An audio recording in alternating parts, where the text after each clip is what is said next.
Okay, so hey guys, welcome back to another predictions video, and in today's video I'm going to be predicting the Masson versus Turchi fight. If you are new around here though and you haven't subscribed, please do so, like the video if you're doing the like video, and let's get straight into it. So going into this fight, Masson is 12-0 with 7 KOs and Turchi is 21-2 with 15 KOs.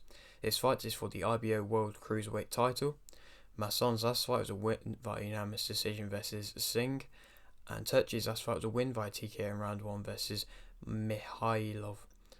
Turchi's losses have come against Riakporhe in 2022 and McCarthy in 2019.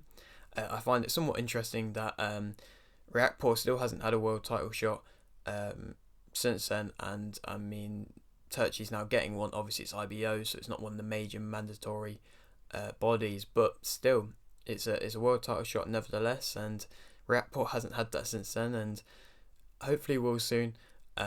But yeah, it was a very big loss for Turchi that Riakporhe won, and I mean of course since then he's come back with that big win via TKO round 1 versus Mikhailov, but that was the first time he's really been dominated in a fight. That McCarthy fight in 2019 was a close split decision, and so yeah, other than that he's looked very good other than that one display versus Riakporhe.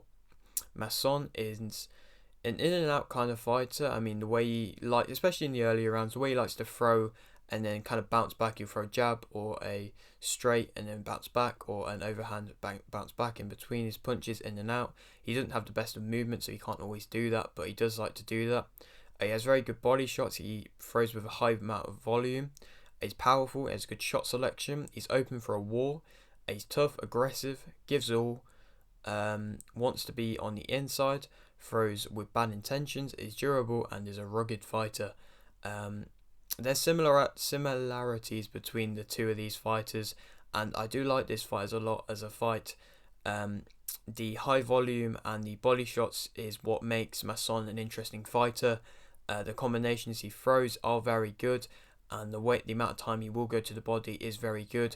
And I mean, the way that Turchi went out versus Riakporhe was a body shot, and so maybe that's gonna say something for this fight. Of course, like I said, he throws with bad intentions. He wants to be on the inside, and so that's kind of contrasting to Turchi. Not saying he doesn't throw bad intentions, but he maybe want to be more on the mid-range kind of section. Masson's kind of negatives bits is he can be flat-footed. He's open for a counter. He stands straight on. He's not got the greatest of movement, like I said. He's not as experienced as Turchi, and he has struggled against lesser opponents in Flanagan. That fight versus Flanagan was a great fight. It was a war, but he didn't look the best throughout it and did struggle at times. And like I said, he is a lesser opponent than what Turchi is, in my opinion. And I mean, he got knocked down in that fight because he was just caught flat-footed. And when you stand straight on and you do kind of bounce into your shots at times, it means you can get caught flat-footed and can be caught with unexpected shots knocking you down. It means it can be a flash knockdown and not really hurt you, but nevertheless it means it's a 10-8 round for the opposition, and so that's where he can get caught lacking at times, and not great movement isn't always the best. He does have at times alright head movement, depends how well we can judge it. At times not, at times yeah. Maybe more early on in the rounds he will, and maybe when he gets a bit more tired he's not already up for it as much. Of course, so he is open for a war, and that fight versus Flanagan was definitely a war. Turchi as a fighter though, he is of course more experienced. He's a wide fighter. This is the way I suppose his body type is quite wide. He has the wide shoulders, and that can be something that can be an interesting factor into play. He controls the centre. He's a southpaw. He's powerful. He uses the jab well. He also targets the body. He pushes you back using the jab. He's attacking. He has great determination. He's a mid-range fighter. He never's out of a fight. He's a pressure fighter, and he likes to dig deep when needed. Of course, he's been through a lot of good fights, and he's fought a lot of good opponents, and has been an ex-world title champion, and so he's definitely been there with the best, and this isn't his toughest test to date. When he does fight and he's on form, he will control the centre, and he uses his jab to push you back and to stop you from kind of having any kind of attack. That jab is something that he's probably got his best attribute in. I'd say Masson's jab isn't great, and he doesn't really use it that much. Turchi, when he's on form, he will target the body as well as Masson, so that's something to look out for.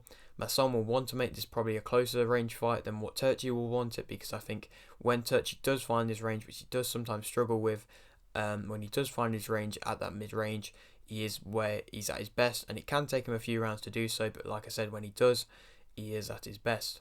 He's never out of the fight, like I said, especially at the end. He will throw everything, and I will maybe say he's a bit better conditioned than what Masson is.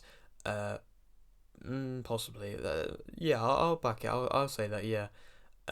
His kind of negatives, though, he can be flat-footed as well. He won't stand straight on, so he's not as flat-footed, I suppose.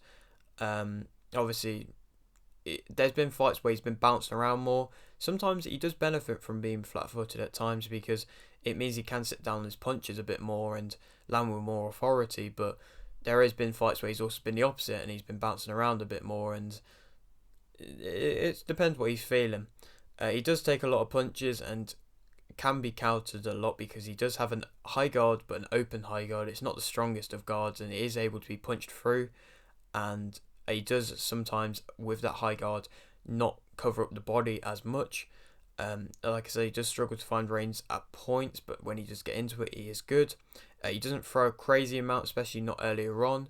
I'm saying that after a round 1 TKO, but he doesn't always throw a crazy amount of shots early on, and he can get caught coming in. That's something which Masson's definitely going to have to exploit, because the fights I've seen him in, when he comes in, he's very open and can be definitely exploited. This is in Masson's home country of Australia, so he's going to have that big home backing, which of course can be positives, can be negatives from that factor.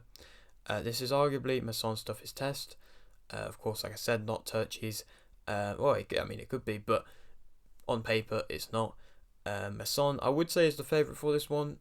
It's tight, really. I mean, if you go on paper, it probably is Turchi. If you go on the fans and the whole kind of hype and everything like that, it probably is Masson.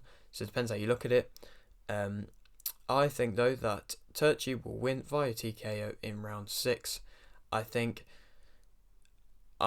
still think he is definitely got a lot of life in him, and he's still a very good fighter. If he can control the centre and maybe frustrate Masson, then that's where he's going to be at his best. Push him back using the jab, set up the jab to target points. He's just going to have to use his defence a bit better and be a bit more stronger in his defence.